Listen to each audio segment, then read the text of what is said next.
Hi guys! Good morning. Ay, afternoon na pala. So, it's already 1:07 and pupunta kami sa SM para mamili ng mga fruits and mga kailangan for tomorrow. And ayun guys, it's July 28 now and bukas na yung surgery ko. I'm super excited pero at the same time, kinakabahan ako. Pero mas lamang naman yung excitement. So, siguro mga 70% ako excited and 30% yung kaba. Pero, ayun, nakaka-shock lang kasi syempre surgery pa rin naman talaga yun. So, ayun, samahan niyo ako mamili. Actually, yung ibang meds, nabili ko na yung mga meds na kailangan right after. Nabili ko na siya nung last week pa kasi nga sobrang excited ako mamili. So, ngayon, ang kailangan ko na lang bilhin yung mga fruits and yung mga pineapple, ganyan. Tapos, ayun, sama ko kayo sa aking rhinoplasty journey.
Good morning guys. So, it's already 10:30 AM in the morning. And, ayun, nag-meditate ako kanina pagkagising ko. And, nakaka-help siya guys. Hindi ako masyadong kinakabahan ngayon. And, ayun, ewan ko lang mamaya sa biyahe. Pero, nararamdaman ko right now is excited. Tapos, kalmado. Ayan. Yung heart rate ko right now is 86. Kalmado pa yun, besh. Pero, ayun, sama ko kayo later and sa aking magiging rhinoplasty journey. Let's go! Ay, so, ayan, ipalit lang ako na mas maluwag and mas komportable and time check, it's already 11:30 in the morning and paalis na kami. So, wala ko nararamdaman ngayon. Onting excitement, tapos, hindi ako medyo kinakabahan. Sobrang kalmado lang. Pero, let's see mamaya.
Nakakatakot yung minsan yung loob.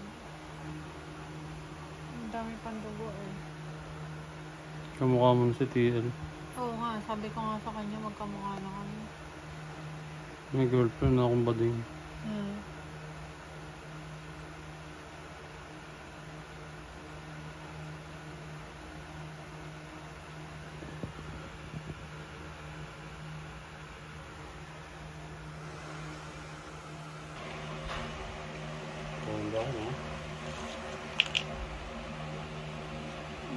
Sa mga gilid-gilid lang.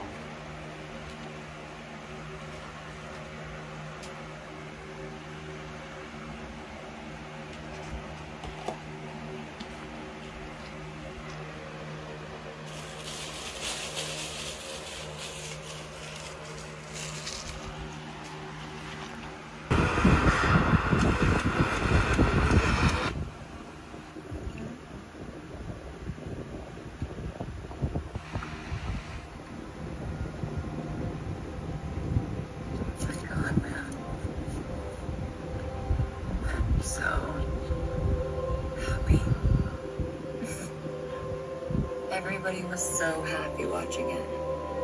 So, this is basically my day 1. Ayan yung kinaumagahan right after nung surgery. So, sa mga video ko, hindi ako masyadong nagsasalita. Kasi, hindi rin ako masyadong makapagsalita talaga. Like, mahirap magsalita. So, this time, naglagay lang ako ng gasa dahil dumudugo pa rin yung nose ko. So, ayun. Mga 2 days lang ata.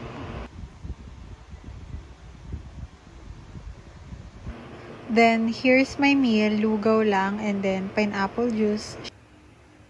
Hi guys. Good morning. Kain tayo. Yes.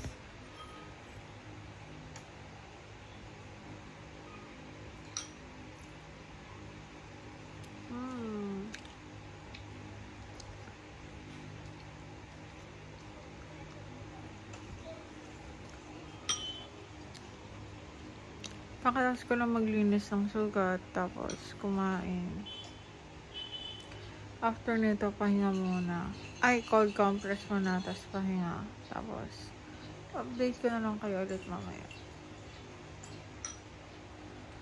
Namudugo na naman siya. Hey guys, good afternoon. Time check, it's already... ano oras na? 1:50. So, ayun. Ito lang yung magiging lunch ko, papaya and carrots. Tingnan natin kung masarap.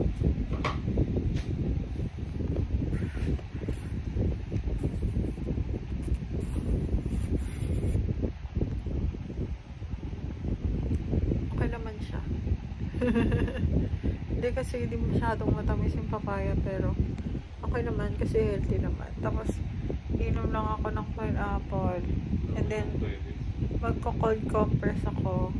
Tapos, maglilinis ng sugat. And thank you to my baby! My nurse for 2 weeks. Parang siya yung papayo. Tayo siya ng payo, tapos lakad ng lakad. Tapos, hindi rin. Puyat siya. Gugugat na akong pinggan. Okay.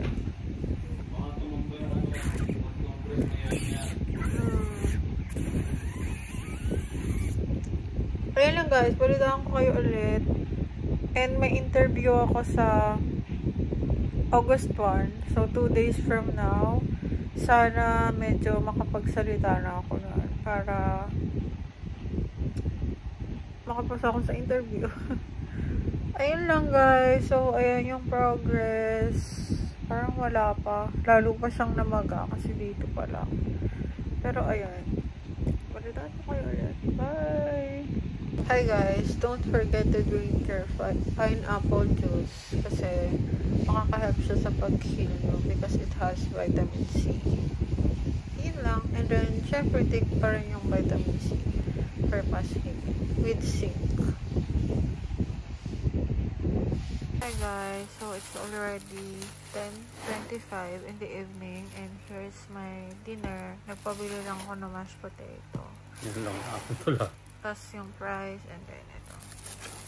Yun. Unahan mo na muna yan. Pag nagbusog ka, huwag mo na. Okay, that's it sa mashed potato. Gutom na talaga ako, guys. Kaya nagpabili na ako ng mashed potato.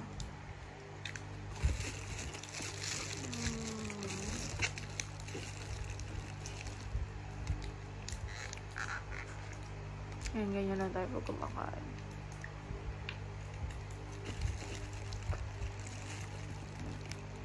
Tapos na ako mag-cold compress kanina. After ko kumain ngayon, inom na ako ng gamot, tapos pahinga na.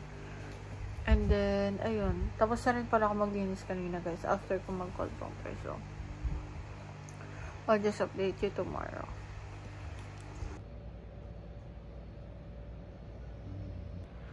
Hey guys, so it's our day 2 technically, right after post-op, and here's how it looks like now.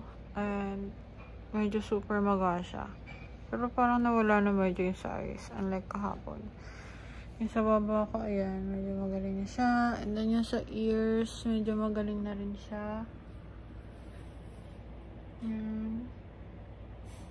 Hindi ko alam kung kita. Then, here's our meal right now. Oatmeal and pineapple. So, ayun lang guys. Update ko kayo ulit later. So, today mag-work na rin ako kasi kailangan na. Kakatapos ko lang din maglinis ng sutures. And then, naglagay na ako ng anti-bruise gel dyan. Simula kahapon pa pala, kaya hindi na masyadong kita yung bruise. And then, mag-ice pack lang ako.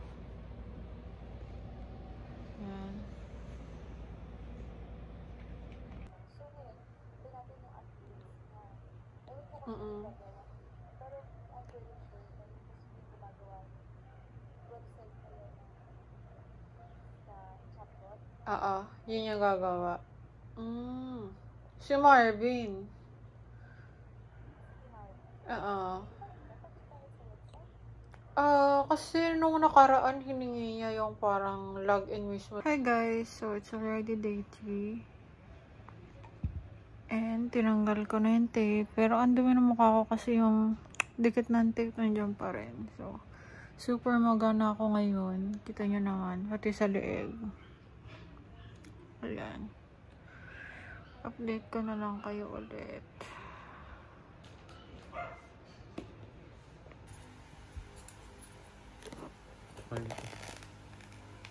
Ayan na, kasama ka na.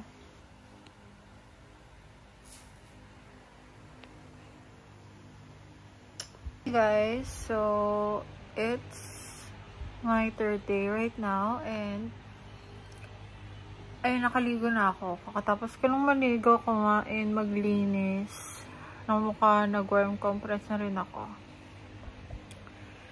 And ayun, so far maga pa rin super. So ayun, nakikita nyo cream yan na ano na siya, naging ganyan. Tapos naglagay na rin ako ng anti-bruise gel. Yan. So far, meron naman ng progress. Kaso yun, tingnan nyo guys, sobrang maganang baba ako. I-warm compress ko na lang siya. And then, kumakain ako ulit na itong yogurt and then Yakult. Ayun, update ko kayo ulit. Maybe tomorrow on my 4th day, and hoping na maging maayos na.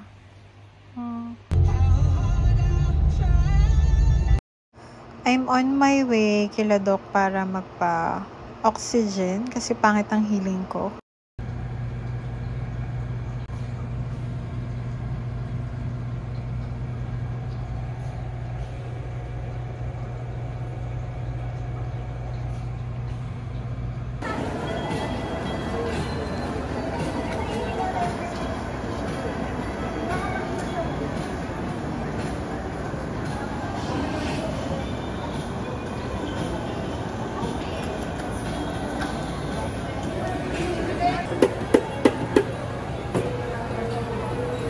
Hi guys, so it's our day 4 and bumili lang ako ng creamy soup sa Jollibee, and then I have here jumbo juice Tapos, sa bahay na lang ako inom ng meds. Kasi galing ako kay Doc kanina. Nagpa-check ako ng nose kung okay lang naman siya. So, ayun. Mamaya balitaan ko kayo or tomorrow na kasi baka pag-uwi mo papahinga na ako. Ayan lang. Hi guys! Good morning. It's already 10:39 in the morning. Kakatapos ko lang maglinis ng sugat ko. And kumakain lang ako ng mashed potato plus pineapple juice for my drink. And here's my face looks like. It's my day 5 now. And nakakita naman ako ng onting changes and sa aking pagaling. So, ayun, hopefully mas maging okay na siya day 6 and day 7. Yay! Update ko kayo ulit. Ayun, so far pala wala na masyadong hapde. Ayun lang, nakaka-intimidate lang yung sawan niya kasi may mga ganyan. Pero kahapon pala, galing ako kay Doc. Pina-check ko yung nose ko and sabi niya okay naman daw, linis lang. And nag-ano ako yung oxygen, hyper something na oxygen. For fast healing daw yun ng wound. So, I can do it every day sa clinic ni Doc. But, ayun, medyo may kalayuan kasi guys. So, baka hindi ako magpunta doon everyday. But, anyway, babalik din naman ako sa clinic ng Saturday kasi it's my 7th day na. And tatanggalin na yung cast. I mean, yung sutures dyan sa labas. And then, on my 14th day, which is my 2 weeks, tatanggalin naman yung sa loob. So, ayun lang. Saka ko na kayo update ng fully pagka totally healed na para mas ma-explain ko sa inyo ng maayos. Guys, so it's my 6th day now. And pasensya na sobrang dumi ng mukha ko. Pero ayun, tomorrow, removal na ng sutures. Sama kayo ulit. And hopefully, pwede nang tanggalin yung tahi kasi parang medyo basa-basa pa yung mga sugat. Pero yun, sana sabihin ni Doc na pwede na tanggalin yung tahi para hindi na mahirap. Hindi na ako lagi naka-face mask. Yun lang. Hi guys, good morning. Kakatapos ko lang maghilamos. Ayan. Hindi pa ako naglilinis ng nose. I am preparing kasi babalik ako kay Doc ngayon for suture removal. So, it's currently 12 o'clock na in the afternoon. And here's my breakfast / lunch. I guess lunch na. Today is Saturday, guys. Ayan. Kaya tanghali ako nagising ngayon. And ayan, I'm so excited na for my sutures removal. Mag-ayos muna ako, guys, kasi yung appointment ko is 2:30 PM. Dapat nandun na ako kala Doc. And mag-aano ulit ako yung O2 concentrator. Maya ko na kayo ulit kausapin. Mag-ayos lang ako and then balikan ko kayo ulit.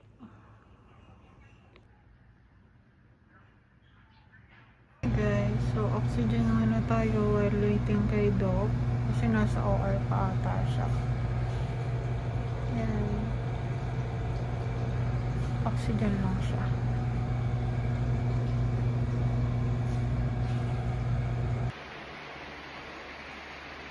Hi guys, so it's my 9th day today. Pasensya na kung medyo oily yung face ko. Hindi pa ako nakakaligo. Pero balik ako kay Doc ulit today. And then, ayun, papacheck ko lang tong mga scars. Plus oxygen concentrator.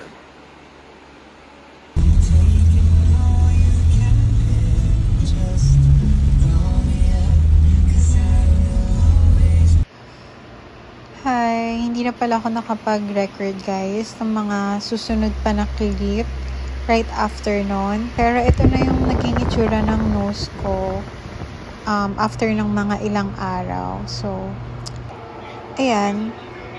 Until yung nagpa-cleaning ako, hanggang dun lang yung na-video ko. Tapos, follow nyo na lang din pala ako sa TikTok kasi mas active ako doon, lalo na sa mga ganap and new content. So, ayun. And then, yung updated na itsura ng nose ko ngayon kasi 2 months now. So, ayun, dun nyo rin makikita. Ayun lang, day vlogs. Guys, kakatapos ko lang magpa-cleaning. And, ayun, sakit. Grabe. So, bukas ako maliligo. Update ko na lang kayo ulit. Hey guys, happy first month. So, first month ko kahapon. And then, right now, kakatapos ko lang magpa-check up and cleaning. Sabi ni Doc, maganda naman na daw yung nose ko. Hindi ko pala na-picturean kanina. Pero, ito na yung itsura niya ngayon. Ayan, pasensya na kung medyo dugo-dugo kasi super daming whiteheads and blackheads. Pero healed na yan. Tapos yun, nagpa-picture lang din ako kay Doc. Ito yung picture, insert ko na lang. Tapos, check ko daw if magkakaroon ng scars. Like, kasi medyo nagkikiloids ako. Tapos, pag nagkaroon daw ng medyo merong makapal na scars, pwede daw ako magpa-steroid shots para umimpis ata or mawala. Parang gano'n.